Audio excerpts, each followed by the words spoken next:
देवसेनेच्या शिबिरात जसे तयारीचे वातावरण दिसत होते तसेच ते दैत्य सेनेच्या शिबिरातही दिसत होते. युद्धाच्या पहिल्याच दिवशी देव आणि दैत्य हे आपापल्या सैन्यासह युद्धभूमीकडे निघाले होते.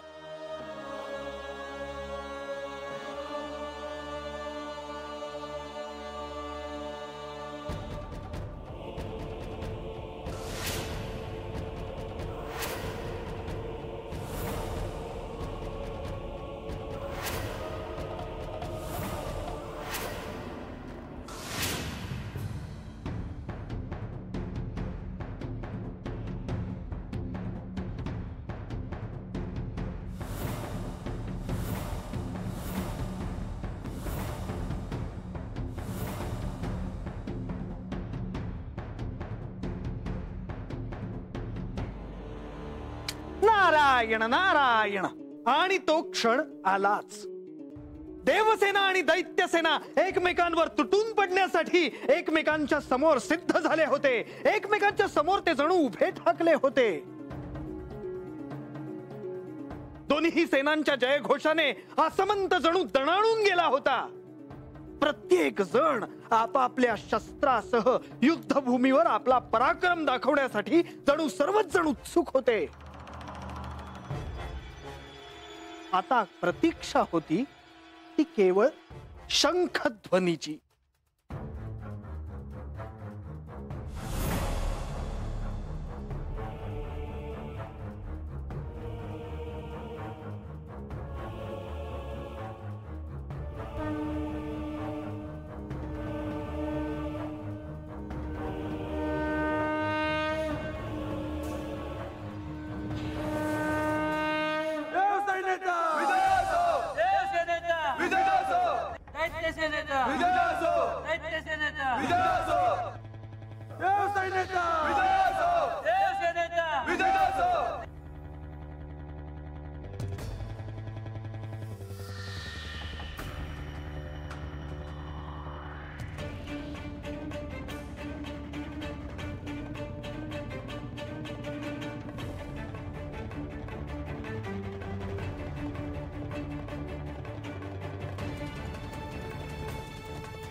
नारायण नारायण.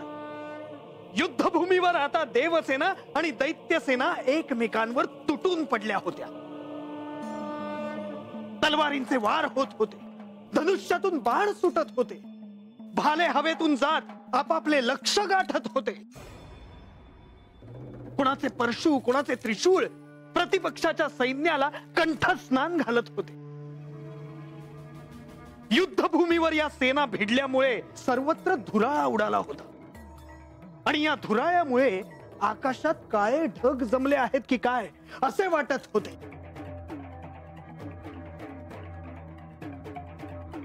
परंतु सैन्य आपल्या सेनानायकांकडे पाहून शौर्याने लढत होते. आता युद्धभूमीवर आपल्या सैन्याचे मनोबल वाढवण्यासाठी निर्जरध्वंसी युद्धभूमीवर स्वतः उतरला. आपल्या शस्त्रासह त्यांनी देवसेनेवर आक्रमण करायला सुरुवात केली. निर्जरध्वंसीच्या या बळापुढे देवसेना निष्प्रभ ठरत होती.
आता स्वतः समोर उभा ठाकलेला दैत्य आपला कर्दनका बनणार आणि आपल्याला यमसदनास पाठवणार असे देवसेनेत प्रत्येकाला वाटू लागले. आता आपल्याला कुणीही वाचवू शकणार नाही ही भावना देवसेनेत वाढू लागली आणि निर्जरध्वंसीचा पराक्रम पाहून देवांची सेना युद्धभूमीवरून सैरावैरा पळू लागली.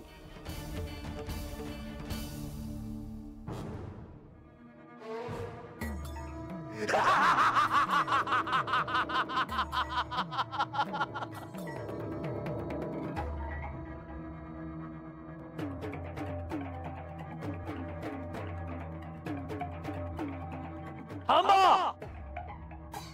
तुमच्यासारख्या वीर योद्ध्यांना असं रणभूमी सोडून पलायन करणं शोभून दिसत नाही. पळून जाऊ नका, थांबा. देवसेनेचे सामर्थ्य या दैत्यांना दाखवून देण्याची हीच वेळ आहे. घाबरू नका. लक्षात ठेवा, प्रत्यक्ष श्री मार्तंड भैरवांचा आशीर्वाद देवसेनेला प्राप्त झाला आहे. या दैत्यांचा विनाश कसा होतो हे आता तुम्ही प्रत्यक्ष पाहाल. निर्जरध्वंसी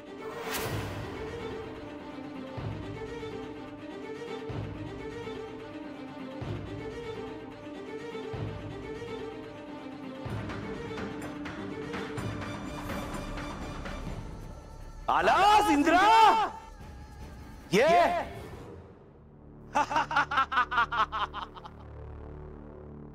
तुझीच वाट पाहत होतो मी. ज्या दैत्य कुळाने तुला आपले दास बनवले होते त्या दैत्य कुळाला आवाहन करण्याचा धाडस तुला आलाच गजानन. तुझ्या पोकळ गर्जनेने मी भयभीत झालो असेल असे तुला वाटले असेल, पण तुझ्या असुरी पराक्रमाने इतरांना भय वाटेल. मला नाही. देवेंद्र आहे मी, देवेंद्र आहे मी. आणि प्रत्यक्ष श्री मार्तंड भैरवांचा कृपाशीर्वाद मला लाभला आहे. देवसेनेला प्रत्यक्ष श्री मार्तंड भैरवानी बळ दिले आहे. तुमच्या दैत्य कुळाचा विनाश करायला आम्ही सिद्ध झालो आहोत. असं मग बघच, मग आधी तुला पराभूत करून तुला आमचा दास पुन्हा बनव आणि नंतर पुन्हा त्रिखंडात आमची सत्ता प्रस्थापित होईल.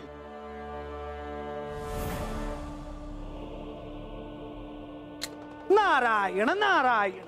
निर्जरध्वंसीचा पराक्रम पाहून भयभीत झालेल्या देवसेनेला आता देवेंद्रांनी धीर दिला.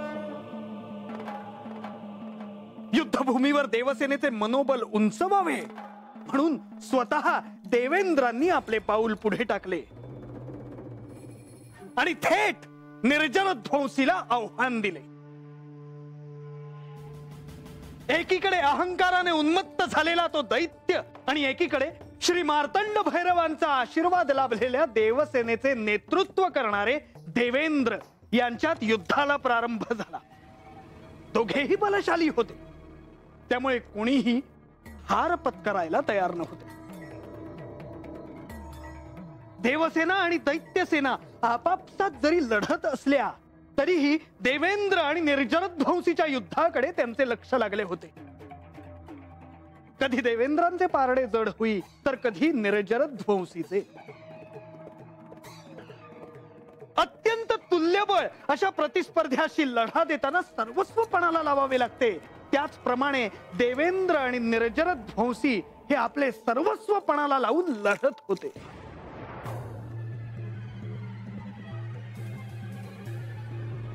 देवेंद्र, तुम्हाला त्यावेळी काय वाटले होते? मुनिवर, इथे सर्वजण आपले आख्यान ऐकण्यास उत्सुक आहेत. इंद्रदेव, त्यावेळी तुम्हाला जे वाटत होते, जे तुमच्या मनात होते, ते तुम्ही सर्वांना सांगावे.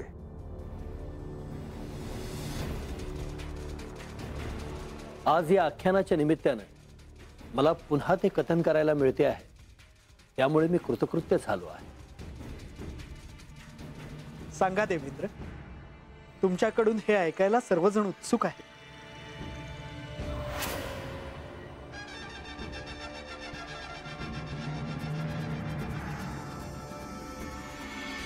आज या आख्यानाच्या निमित्ताने मला हे बोलायला मिळते आहे, यामुळे मी कृतकृत्य झालो आहे. युद्धाच्या प्रारंभाचा तो प्रथम दिवस अजूनही माझ्या स्मरणात आहे.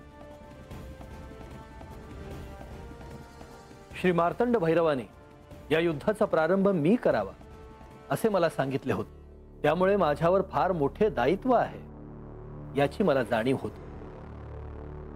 आणि निर्जर ध्वंसी सारखा अत्यंत पराक्रमी शत्रू माझ्या समोर होता, ज्याने आपल्या पराक्रमाच्या बळावर अनेक वेळा दैत्यांना युद्धात विजय मिळवून दिला होता. असा तो अजय्य बलाढ्य असा शत्रू माझ्या समोर युद्धासाठी सज्ज होता.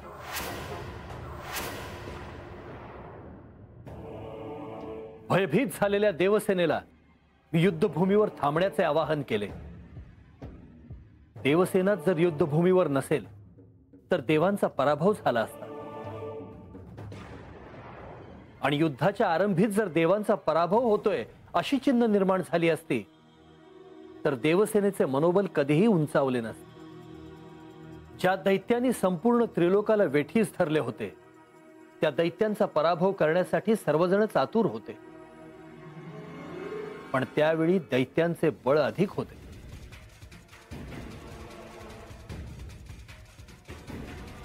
आणि प्रसंगी त्या युद्धात दैत्यच वरचढ होतील की काय अशी परिस्थिती निर्माण झाली होती. तरी देखील देवसेना सर्वस्व पणाला लावून अशुभाचा नायनाट करण्यासाठी लढतच होती. परंतु या युद्धात तो क्षण आलाच.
मला देवेंद्रांच्या सहाय्याला जावं लागेल.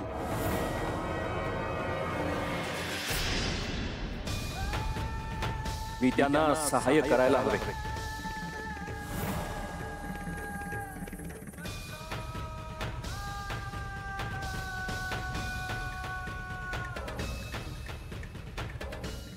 देवसेनेचे सामर्थ्य आता दाखवून द्यायला हवे त्या दैत्यांना.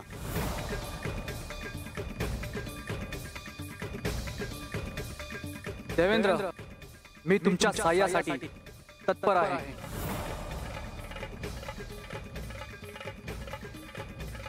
त्या दैत्यांना जर शासन करायचं असेल तर मला देवेंद्रांना सहाय्य करावे लागेल.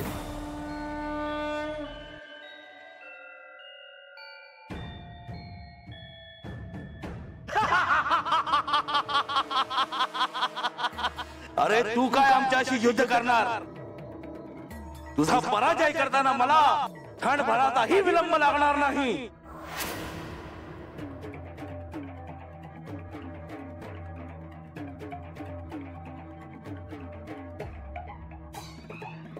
निर्जर ध्वंसी,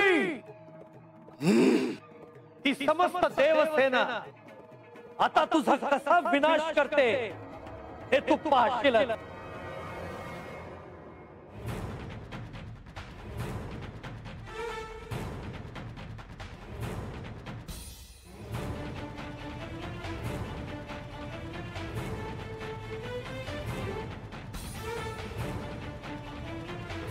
कराल, दूषक, दैत्यसिंह, अमृतर, देवनाशक, अलजांत, कुठे आहात रे तुम्ही सगळे? कुठे आहात?